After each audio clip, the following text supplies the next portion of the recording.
साथियों, प्रस्तुत है यूपीआरओ यारो में अब तक आए हुए हिस्ट्री के प्रश्नों के डिटेल सॉल्यूशन का पार्ट 3। क्वेश्चन है 1919 में हंटर समिति का गठन क्यों किया गया था। तो दोस्तों, हंटर समिति का गठन किया था जलियांवाला बाग हत्याकांड के बारे में पूछे गए पूछताछ करने के लिए। इसका ऑप्शन 3 सही है, जलियांवाला बाग हत्याकांड के बारे में पूछताछ करने के लिए। हंटर कमीशन 14 अक्टूबर 1919 को भारत सरकार के सचिव एडविन मोंटेग्यू द्वारा जारी आदेशों के बाद भारत सरकार ने पंजाब की घटनाओं की जांच समिति के गठन की घोषणा की। डिसऑर्डर इंक्वायरी समिति के रूप में संदर्भित इसे बाद में हंटर कमीशन के नाम से जाना गया। ये भी आता है, इस हंटर कमीशन का पहले नाम क्या था? डिसऑर्डर इंक्वायरी समिति। 13 अप्रैल 1919 को जलियांवाला बाग में हुए भयानक नरसंहार के बाद भारत सरकार की विधान परिषद ने वहां होने वाले हादसों की जांच के लिए हंटर कमीशन का गठन किया।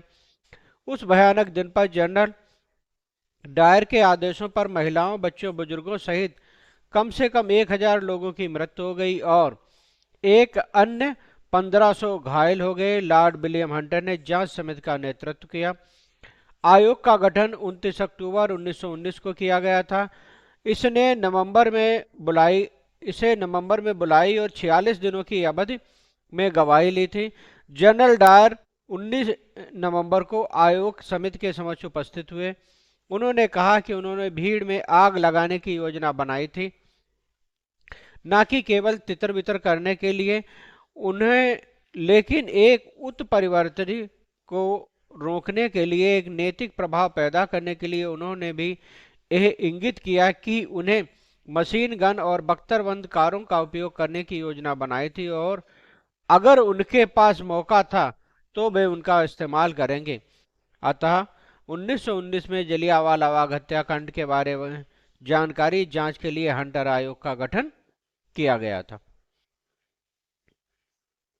नेक्स्ट क्वेश्चन है, निम्नलिखित घटनाओं को उनके काला अनुक्रमिक व्यवस्थित कीजिए और नीचे दिए गए कूट के सही उत्तर का चयन कीजिए। हंटर आयोग, सेडलर आयोग, वुड डिस्पैच, सर्जेंट योजना। तो इसमें से सबसे पहले आई थी वुड डिस्पैच 1854 में, हंटर आयोग 1882 में,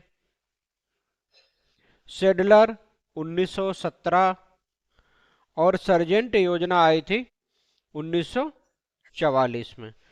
तो इसके अनुसार सबसे पहले सी, फिर ए, सी ए और फिर है सेडलर आयोग बी, यानी कि ऑप्शन 4 हमारा करेक्ट है। सही उत्तर सी ए बी डी। हंटर आयोग 1882, इसका गठन भारत की प्रारंभिक शिक्षा सुधार हेतु किया गया था। इसका एक अन्य उद्देश्य वुड डिस्पैच के कार्यान्वयन में विफलता की जांच करना था। विलियम विल्सन हंटर इस आयोग के अध्यक्ष थे, जो भारतीय सिविल सेवा के सदस्य थे। इसका दूसरा नाम उच्च शिक्षा आयोग था।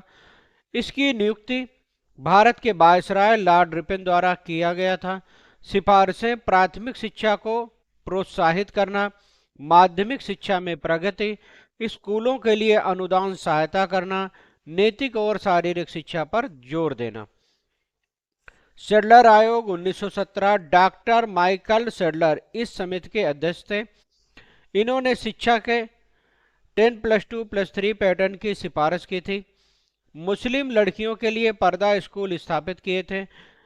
इसने माध्यमिक और मध्यवर्ती शिक्षा के लिए अलग बोर्ड की स्थापना की थी। वुड डिस्पैच के बारे में है, चार्ल्स वुड, जो EIC में अंग्रेजी शिक्षा बोर्ड ऑफ कंट्रोल के अध्यक्ष थे, ने लॉर्ड डलहौजी को एक प्रेशर भेजा। इन्होंने भारत में शिक्षा की नींव रखी थी। इन्होंने अपनी सिफारिशों में कला, विज्ञान, साहित्य और यूरोपीय दर्शन पर जोर दिया था। सर्जेंट योजना 1944, सर सर्जेंट को वर्ष 1944 में भारत में शिक्षा के लिए एक व्यापक योजना तैयार करने के लिए जाना जाता है। इन्होंने पूर्व प्राथमिक शिक्षा को बढ़ावा देने की सिफारिश की थी। माध्यमिक विद्यालयों का उद्देश्य उन छात्रों को शिक्षा प्रदान करना था जो औसतन उत्कृष्ट और उच्च शिक्षा के लिए उत्कृष्ट योग्यता रखते थे। नेक्स्ट है, निम्नलिखित में से कौन सा युग्म सुमेलित नहीं है? शूद्रक, मृच्छकटिकम सुमेलित है। कल्हड़, रामचरितम ये सुमेलित नहीं है, इसका ऑप्शन 2 सही है। हरचरित माणभट्ट सुमेलित है। फिरदौसी शाहनामा सुमेलित है। रामचरितम पाल साम्राज्य के दौरान संध्याकार नंदी द्वारा आर्य मीटर में लिखी गई एक संस्कृत महाकाव्य कविता है। कल्हड़ महान संस्कृत कवि थे जिन्होंने कश्मीर के इतिहास का वर्णन करते हुए एक प्रसिद्ध संस्कृत कविता राजतरंगिणी लिखी थी। किताब को पूरा करने में उन्हें 2 साल लग गए थे, जो उन्होंने आखिरकार 1150 ईस्वी में पूरा किया। उनका जन्म परिहासपुरा, अब जम्मू कश्मीर के बारामूला जिले में हुआ था। वह चनपका के पुत्र थे, जो कश्मीर के राजा हर्ष के शासन में मंत्री थे। कुछ और हैं, जैसे शूद्रक ने मृच्छकटिकम लिखी है, बिन बास दास दत्ता लिखी है, पद प्रभास्तका लिखी है, बाणभट्ट ने हर्षचरित्र कादंबरी हर्षा करिता लिखी है, फिरदौसी ने शाहनामा, रुस्तम और सौराब और शाहनामा ये लिखी है फिरदौसी ने। ये शूद्रक थे 3री शताब्दी ईसा पूर्व के, बाणभट्ट 7वीं शताब्दी ईस्वी के थे और फिरदौसी 10वीं शताब्दी ईस्वी के थे। शूद्रक 3री शताब्दी ईस्वी। भारत में स्वर्ण सिक्कों को बड़े पैमाने पर जारी करने वाले पहले राजा कौन थे? तो ये कुंसाण थे। ऑप्शन 4 इसका सही है, कुंसाण। कुंसाण भारत में स्वर्ण सिक्कों को बड़े पैमाने पर जारी करने वाले पहले राजा थे। कुंसाण के सिक्के, कुंसाणों ने ज्यादातर स्वर्ण सिक्के और कई तांबे के सिक्के जारी किए, जो उत्तर भारत के अधिक हिस्सों में बिहार तक पाए गए। सुवर्ण रोमन दीनार पर आधारित थे और 124 ग्रेन, जिसका वजन होता था 8.04 ग्राम के थे। डबल और क्वार्टर दीनार भी जारी किए। तांबे के सिक्के 24 से 28 मासा या 240 से 260 ग्रेन, 15.55 से 16.85 ग्राम के थे। बिम कडफिसेस के सिक्कों पर एक बैल के पास खड़े शिव की आकृति है। इन सिक्कों पर किंवदंती के अनुसार राजा खुद को महेश्वर यानी शिव का भक्त कहा गया है। कनिष्क, हुबिस्क और वासुदेव आदि सभी सिक्कों पर यही चित्रण है।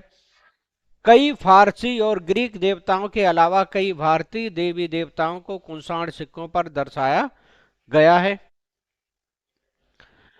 तमिल सिद्धों के संबंध में निम्नलिखित में से कौन सा सही नहीं है? तिरुमूलर तमिल सिद्धों के सबसे महान था, सही है। तमिल सिद्धवाद ब्राह्मणवाद विरोधी थे और कर्मकांड विरोधी विशेषताएं दर्शाता है, सही है।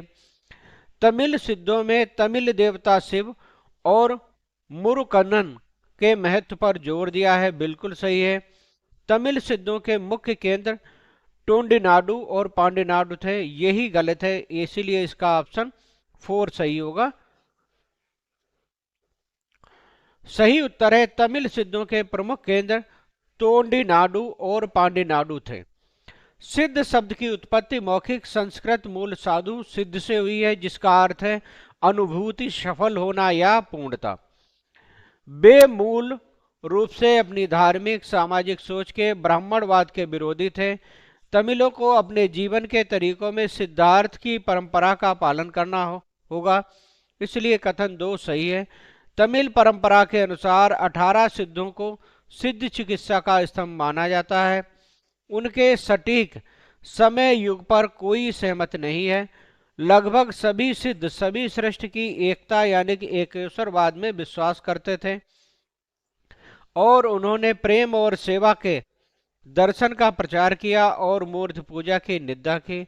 लगभग सभी सिद्धों गीतों की रचना गोधूली भाषा में की गई। तमिल सिद्ध योगी तिरुमला का विशाल काम, जिसका काम तिरुमतिरम सेवकेनन पन्नीरू तिरुमुराई का हिस्सा है और तमिलनाडु में शैव सिद्धांत के 12वीं शताब्दी के दर्शन के मूल में है। तिरुमंत्रम इस शैव संत द्वारा लिखित तमिल में लगभग 3000 श्लोकों का संग्रह है। तिरुमूलर को रहस्यवादी तमिल सिद्ध परंपरा में 18 सिद्धों में से एक माना जाता है। वह पहली सहस्त्राब्दी सीई के तमिल से भक्ति आंदोलन के 63वें शैव नैनार संतों में से एक के रूप में रैंक करता है। अतः कथन 1 और 3 सही है। तो इसका गलत कथन था, तमिल सिद्धों के प्रमुख केंद्र तोंडिनाडु और पांडिनाडु थे। यही इसका सही उत्तर है। ठीक है, थैंक